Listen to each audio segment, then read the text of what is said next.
Hey followers, Kyle here again, back in the shed with tonight's task. Once I've got the kids down to bed, I try to get out here to see what I can get up to. And tonight's mission is to start removing a few of the bolts and unnecessary bits under the undercarriage here. So I'll just take off the fuel tank straps that you can see hanging down there. I will be reusing those, but they are just in the way at the moment.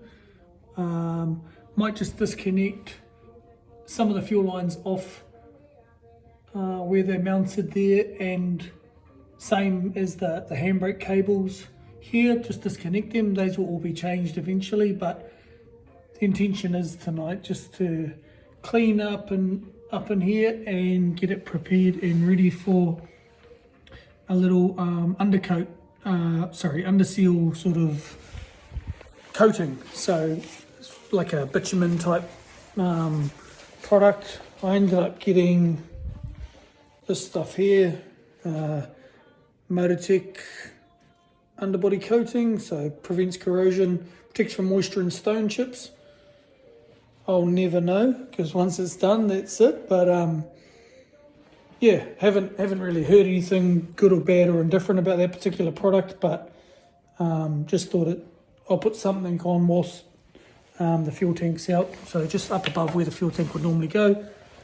As you can see in there, it's not something that they done from the factory in that part of the undercarriage. So that's all clean there, whereas other areas has obviously got a form of coating, whatever it was that they used back from the factory. But yeah, I'm just going to put a coating up in here anyway. Yeah, and get it all looking nice and I guess a layer to cover it. And then I'll have a look at the fuel tank now that I've got a coat of paint on it. So it's come up quite good. So that's just a metal cover type paint that doesn't require any primer. As you would have seen in the earlier episodes, I put a rust converter or rust preventative paint on as well, and gave it a little bit of a wire brush prior to giving it that coat. So yep, that's all set. I'll be a little bit hamstrung as to when I can put that in, just with the way that the fuel lines are.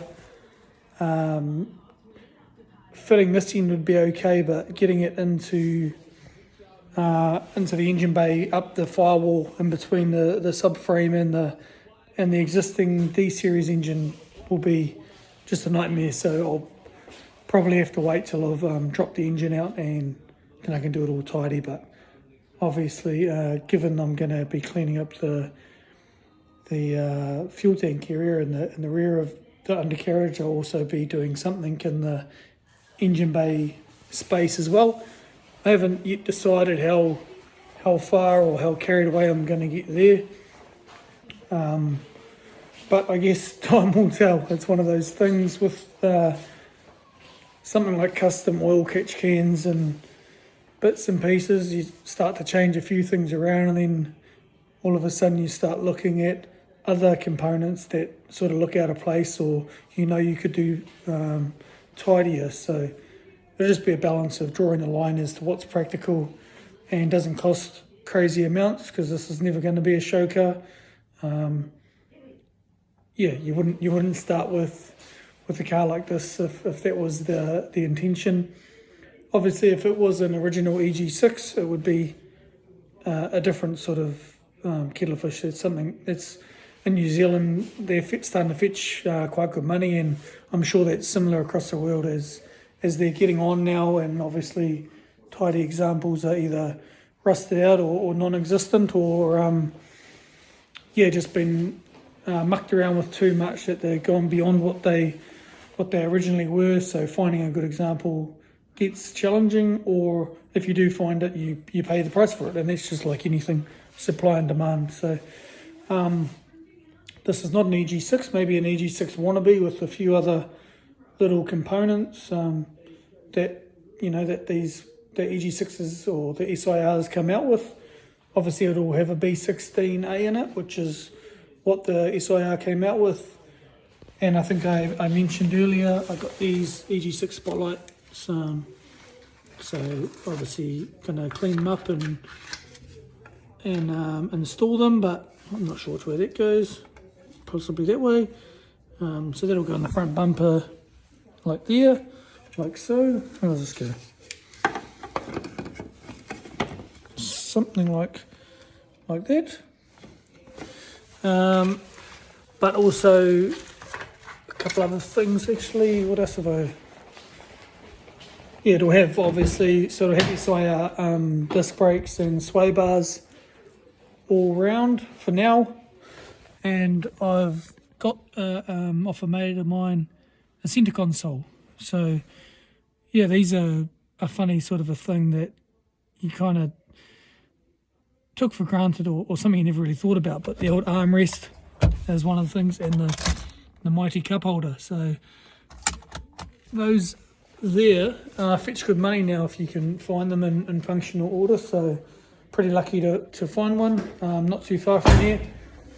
And yeah, just a nice little touch. But no, I'm not trying to copy an SIR or anything, just adding some of those nice little touches that I like of them, and then yeah, just add my own style and flair to it and see what comes of it. But yeah, I'll put up a little time lapse of what I get up to this evening after this little intro, so you can sort of check in with how I'm progressing. And yeah, feel free to let me know what your thoughts are, whether or not you've tried that product, or anything else you can recommend. This one's a spray underbody coating. I was unlucky today. I tried a couple of places and couldn't find a place that has the brush on type, so we'll just see how we go and try not make too much of a mess, hopefully. But it's under the car, so hey, send it. It's all good. But yeah, cheers guys. Feel free to subscribe, like this video, and share with your friends, or follow along on my journey. Cheers. Catch you when I'm looking at you.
Well, I've put a coat on the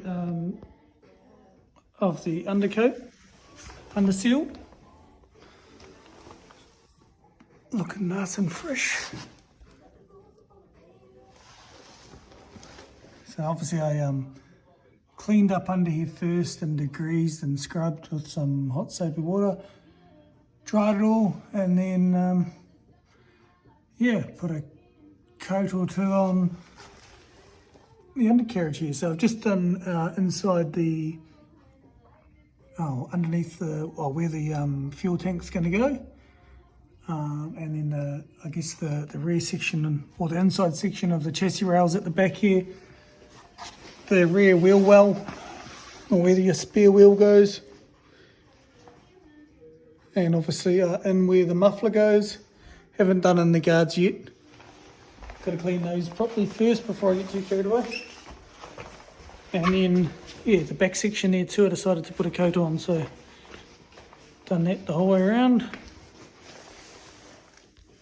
And then under this side, same. So, yeah, looks nice, looks sharp. And that's kind of what I wanted to achieve, just a nice protectant layer before I start assembling it all. So I'll do all in here and everything before I put anything back in, to be honest. So next stage is really probably will be removing the shocks and trailing arms and yeah, starting to replace some of those bushes and I guess ordering the bushes that I need and all that good stuff. But yeah, pretty happy with it. That was 1 can of that stuff for the area that I've done, but I did put it on quite thick, so you could probably make it spread a little bit further if you really wanted to, but I think it was something like $20 New Zealand for 1 can. So yeah, pretty happy with that so far.